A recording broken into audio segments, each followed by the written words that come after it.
Hello guys, welcome to my YouTube channel means of education. It's me Riya Sharma. आज मैं आपको class 10th chemistry chapter 2 acid base and salt का lecture जो है रह गया था हमारा, वो कंप्लीट करते हैं। ठीक है, तो गाइस हमारा टॉपिक रह रहा था एक इससे पहली वाली वीडियो में यूनिवर्सल इंडिकेटर मैंने आपको पढ़ाया था। ठीक है, तो एक बार मैं आपको फिर से वो डेफिनेशन डिफाइन कर देती हूँ जितना लिखवाया था। Using a litmus paper, phenolphthalein, methyl orange, etc. Only the acidic or basic character of a solution can be determined, but the use of these characters does not give the idea about the strength of acid or base. So to get the strength as well as acidic and basic nature of a given solution, universal indicator is used. मतलब कि अगर हम litmus paper, फेनोल्फ्थालीन, methyl orange ये सब use करते हैं तो सिर्फ जो एसिडिक और बेसिक कैरेक्टर है सॉल्यूशन के वो डिटरमाइंड होंगे, पर जो इन इंडिकेटर का यूज है वो आइडिया नहीं देगा स्ट्रेंथ ऑफ एसिड और बेस की। ठीक है, तो हमें कोई strength as well as acidic और बेसिक नेचर हमें गिवन सॉल्यूशन का जो दिया हुआ है उसे पता करने के लिए हम यूनिवर्सल इंडिकेटर का यूज करते हैं। समझ आया? इतना था ये फर्स्ट पैराग्राफ। सेकंड पैराग्राफ में अब आप लिखेंगे नीचे की लाइन से, universal indicator shows different color over the range of pH value from 1 to 14 for a given solution. Universal indicator is the combination of many indicators. Universal indicator is the combination of many indicators, such as water, propanol, phenolphthalein, sodium salt, sodium hydroxide, methyl red, and thymol blue monosodium salt. ठीक है, इतना हो गया। मतलब क्या कह रहा है कि यूनिवर्सल इंडिकेटर अलग अलग डिफरेंट कलर शो करता है पीएच वैल्यू की रेंज में। 1 से 14 तक की रेंज होती है पीएच वैल्यू की रेंज गिवन सॉल्यूशन में। ये आपको इतना पढ़ने की जरूरत नहीं है क्योंकि आप इसमें कंफ्यूज हो जाओगे। ये 12th 11th में आपके लिए काफी सही रहेगा। यूनिवर्सल इंडिकेटर एक कॉम्बिनेशन है कई सारे इंडिकेटर का, जैसे वाटर हो गया, फेनोल्फ्थालीन, सोडियम सोल्ट, सोडियम हाइड्रोक्साइड हो गया और थाइनल ब्लू मोनोसोडियम सोल्ट हो गया। ठीक है, अब इसके आगे लिखेंगे the colour matching chart is supplied with a universal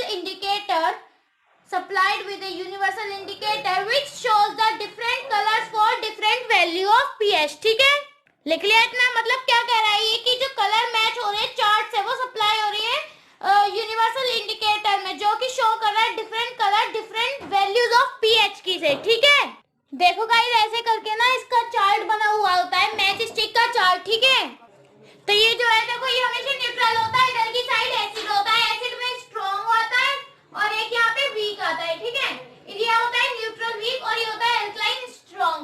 ये ऐसे करके 14 तक वैल्यू होती है, मतलब 12 तक आई है बट यहाँ पे ऐसे करके 14 तक आती है ये दो वैल्यू। ठीक है, ऐसे करके ये पूरा चार्ट बनता है यूनिवर्सल इंडिकेटर्स में पीएच वैल्यूज का। ठीक है, अब इसके आगे एक हमारा टॉपिक है वो डालते हैं। ये हमारा नेक्स्ट टॉपिक है guys, tooth decay caused by acid. ये नेक्स्ट और हमारा लास्ट टॉपिक है बेस का और एसिड का। ठीक है, इसके बाद हमारा सॉल्ट शुरू होगा। तो लिखिए इसके आगे, the bacteria present in our mouth converts the sugar into acids. When the pH of acid formed in the mouth falls below 505, tooth decaying starts. The excess acid has to be removed. By cleaning the teeth with a good quality toothpaste, because these kinds of toothpaste are alkaline in nature.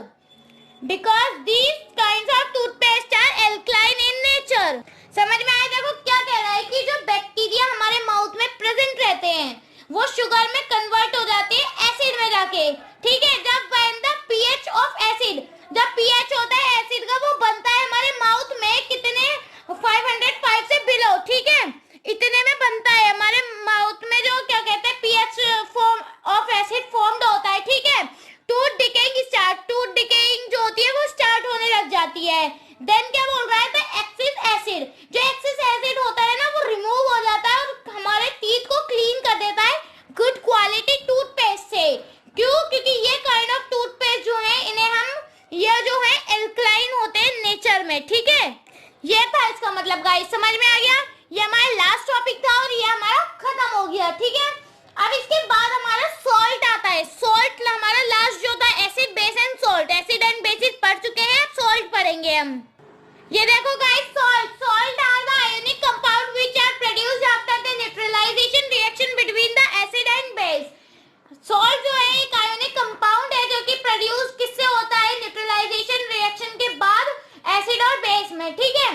Salt are electrically neutral होता है, ठीक है। There are number of salts but sodium chloride is the most common among them. कई सारे salt हैं इनमें से, but sodium chloride हमारा सबसे कॉमन सॉल्ट है, ठीक है। Sodium chloride is also known as table salt और कॉमन सॉल्ट। सोडियम क्लोराइड जो है हम टेबल सॉल्ट और कॉमन सॉल्ट दोनों बोलते हैं।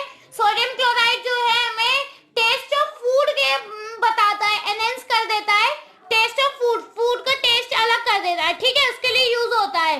तो ये थी आपकी सॉल्ट की डेफिनेशन। आप क्या कहते हैं, सोडियम क्लोराइड को हम क्या कहते हैं, टेबल सॉल्ट और कॉमन सॉल्ट दोनों बोलते हैं। इसकी ये सब मैंने आपको बता ही दिया है, ठीक है, जो कि ये स्टार्टिंग में बता दिया था और अभी बता दिया आपको। चाहे तो आप इसका स्क्रीनशॉट ले सकते हैं या फिर नोट कर सकते हैं, ठीक है गाइस।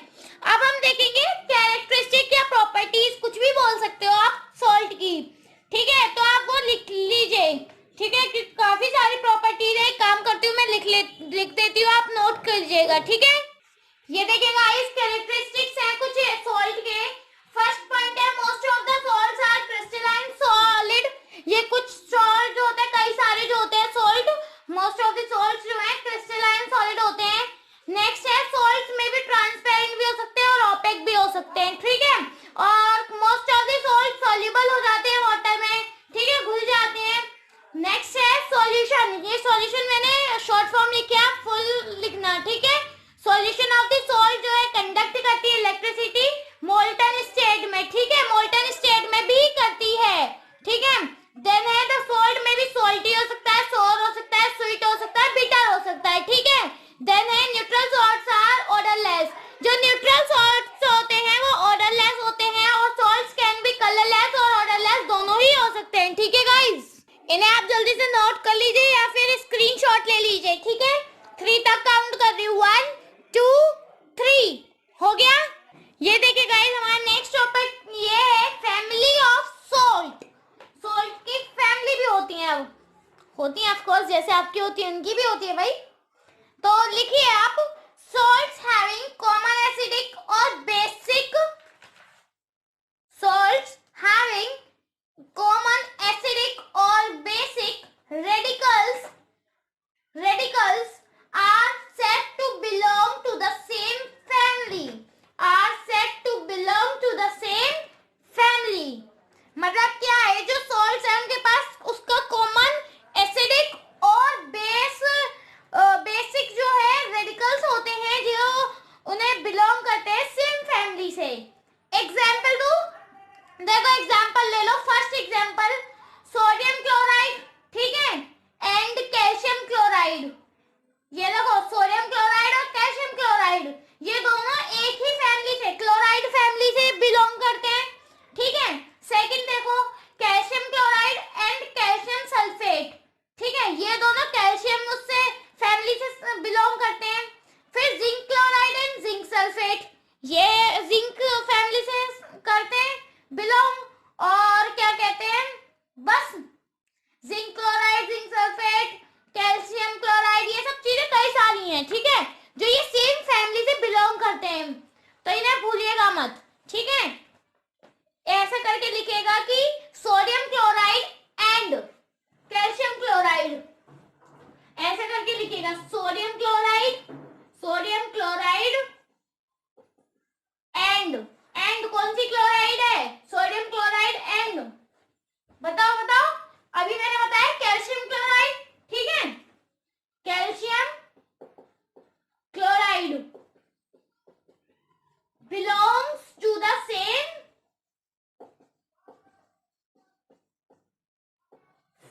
फैमिली। समझ आ गया? ऐसे करके दूसरा सेकंड पार्ट में करके zinc sulphate and zinc chloride are belongs to the same family. ठीक है, belongs to sorry chloride family. यहाँ पे आएगा क्लोराइड फैमिली, सेम फैमिली की जगह chloride family, belongs to the chloride family. क्योंकि क्लोराइड फैमिली से तो बिलोंग, जैसे हम शर्मा से बिलोंग करते हैं, शर्मा फैमिली से बिलोंग है। ठीक है, और कोई क्या कहते हैं श्रीवास्तव फैमिली से बिलोंग है, तो वैसे ही सोल्ट में भी है। ठीक है गाइस, तो अब हम देखते हैं थोड़ा सा neutral, acidic and basic salts. Next topic हमारा है neutral, acidic and basic salts. ठीक है, ये हेडिंग डालोगे आप, ऐसे करके लिखोगे और फिर लिखोगे न्यूट्रल सॉल्ट्स। ठीक है, न्यूट्रल सॉल्ट्स में लिखेंगे आप, लिखिए चलिए, salts produced because of reaction between a strong acid and strong base are neutral in nature। salt produce होते क्यों? because reaction जो है strong acid और strong base का, इन दोनों के बीच में जो reaction है वो न्यूट्रल है नेचर में। ठीक है, then the pH value of such salt, जो pH वैल्यू होती है कुछ सॉल्ट्स की, वो इक्वल किसके होती है? Is equal to 7। ये 7 के इक्वल होती है। दैट इज न्यूट्रल, जो कि न्यूट्रल होता है। ठीक है, 7 वैल्यू न्यूट्रल होती है। ठीक है, एग्जाम्पल लिखेंगे sodium chloride, sodium sulphate, potassium chloride etcetera. समझ में आया? करिए इतना। ठीक है, देन आप नेक्स्ट हेडिंग डालेंगे सोडियम क्लोराइड की। इसका एग्जांपल बताया sodium chloride, sodium sulphate and potassium chloride. तो अब इनके बारे में भी डिफाइन करते हैं। सोडियम क्लोराइड हेडिंग डालेंगे, नेक्स्ट लाइन में हेडिंग डालेगा सोडियम क्लोराइड और लिखिए सोडियम क्लोराइड को NaCl करके करते हैं, पता है ना? लिखिए it is formed after the reaction between hydrochloric acid bracket में a strong acid and sodium hydroxide a strong base, bracket में आएगा। देखो मैं लिख के बताती हूँ कैसे। देखो सेम एज इट इज करके लिखोगे। ठीक है, hydrochloric acid as strong acid and sodium hydroxide as strong base. ठीक है, समझ आ गया? इसकी एक इक्वेशन होगी जो कि आप लिखेंगे sodium hydroxide plus hydrochloric acid gives to sodium chloride plus water. आपने थोड़ा इमेजिन किया हो तो ये एक इक्वेशन बन चुकी थी गाइस। ये देखो ये इक्वेशन बन चुकी है गाइस। ठीक है, समझ में आ गई कि कौन सी बनी है? Sodium hydroxide plus hydrochloric acid gives to sodium sulphate, sorry sodium chloride आएगा गाइस। यहाँ पे हमने सोडियम सल्फेट लिख दिया है यहाँ पे, बट यहाँ पे बात तो सोडियम क्लोराइड की है ना। सॉरी गाइस, थोड़ी मिसअंडरस्टैंडिंग हो गई थी। NaCl यानी सोडियम क्लोराइड है प्लस वाटर। समझ में आ गया? ये इक्वेशन बनी है। नेक्स्ट हेडिंग डाल के लिखेंगे सोडियम सल्फेट। क्या डालेंगे? Sodium sulphate. उसमें लिखेंगे चलिए, इसका वो होता है Na2SO4। ठीक है, लिखिए it is formed after the reaction between sodium hydroxide a strong base bracket में and sulphuric acid a strong acid। ठीक है, ये कब बनता है? जब सोडियम हाइड्रोक्साइड और सल्फ्यूरिक एसिड के बीच के रिएक्शन फॉर्म्ड होते हैं। ठीक है, तो देखो इससे इक्वेशन क्या बनी है, मैं आपको बोर्ड पे लिख के बताती हूँ। ये देखो गाइस, इक्वेशन बन गई sodium hydroxide plus sulphuric acid plus gives to sodium sulphate plus water. ठीक है, ये आपका सोडियम हाइड्रोक्साइड है, ये आपका सल्फ्यूरिक एसिड है, ये आपका सोडियम सल्फेट है प्लस वाटर है। समझ में आ गया गाइस? ये था इसमें। ठीक है, नेक्स्ट हेडिंग आपका कौन सा एग्जांपल था? Potassium chloride. तो पोटेशियम क्लोराइड नेक्स्ट हेडिंग डालेंगे आप। पोटेशियम क्लोराइड KCl जिसे बोलते हैं, लिखिए उसके आगे आप it is formed after the reaction between potassium hydroxide bracket में a strong base and hydrochloric acid bracket में अ स्ट्रॉन्ग एसिड। समझ में आया? ये जब पोटेशियम हाइड्रोक्साइड और हाइड्रोक्लोरिक एसिड बनते हैं तब ये फॉर्म्ड होता है पोटेशियम क्लोराइड। समझ में आया? देखो नेक्स्ट इक्वेशन आपकी इसकी ये बनेगी कि potassium hydroxide plus hydrochloric acid gives to potassium chloride plus water. समझ में आ गया गाइस?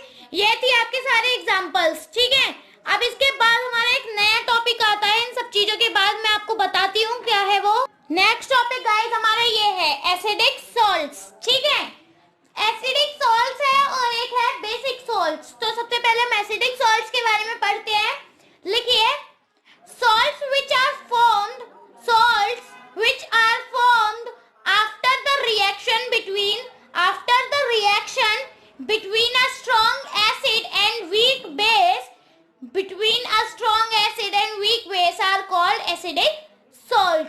यानी वो सॉल्ट जो स्ट्रॉन्ग एसिड और वीक बेस के बाद बनते हैं वो हमारे एसिडिक सॉल्ट्स होते हैं। आई होप सो गाइस आप लिख रहे होंगे because these are main lines and main topics, ठीक है। So please concentrate here, okay. चलिए आगे देखते हैं। The pH value of acidic salt is lower than 7 for example ammonium sulfate, ammonium chloride, etc. ammonium sulfate, ammonium chloride, etc. समझ में आ गया? तो अब हम अमोनियम क्लोराइड पढ़ लेते हैं कि वो क्या है, ठीक है। उसे मैं लिखवा देती हूँ। ये देखिए गाइस, उसके बाद आपको ये लाइन लिखनी है। Ammonium chloride is formed after reaction between hydrochloric acid, a strong acid, and ammonium hydroxide, a weak base, ठीक है। तो देखो क्या इक्वेशन बनी है, ammonium hydroxide plus hydrochloric acid gives to ammonium chloride plus water, ठीक है। ये हमारी एसिडिक सॉल्ट्स की बनी है, ठीक है, इक्वेशन। अब हम इसके बाद देखेंगे बेसिक सॉल्ट, जो हमारा नेक्स्ट टॉपिक है। बेसिक सॉल्ट हेडिंग डाल के लिखेंगे आप कि salts which are formed after the reaction between a weak acid and strong base are called basic salts. समझ में आया? मतलब कि वो सॉल्ट जो रिएक्शन वीक एसिड और स्ट्रॉन्ग बेस के बाद बनते हैं वो हमारे बेसिक सॉल्ट होते हैं, ठीक है। फॉर एग्जांपल सोडियम कार्बोनेट, ठीक है, सोडियम एसीटेट, ठीक है, एक्सेट्रा, ठीक। उसके बाद आप लिखेंगे sodium carbonate is formed after the reaction between sodium hydroxide a strong base bracket में एंड कार्बनिक एसिड अ वीक एसिड, ठीक है। अब इसकी एक इक्वेशन है वो मैं बोर्ड पे लिख के दिखाती हूँ। देखो गाइस क्या कहते हैं, क्या इक्वेशन बनी, carbonic acid plus sodium hydroxide gives to sodium carbonate plus water, ठीक है। ये था हमारा एसिडिक और बेसिक सॉल्ट का टॉपिक, ठीक है। अब जो आगे के बाकी के जो टॉपिक बचे हैं वो मैं अपनी नेक्स्ट वीडियो में आपको कवर अप कराऊंगी गाइस, ठीक है। आज की वीडियो में बस इतने ही क्वेश्चन। इस वीडियो से रिलेटेड कोई भी आपको क्वेरी है आप कमेंट बॉक्स में बताइए, और अगर वीडियो अच्छी लगी हो तो चैनल को सब्सक्राइब कीजिएगा, वीडियो को लाइक कीजिएगा, ठीक है। Thank you guys, have a nice day, bye bye.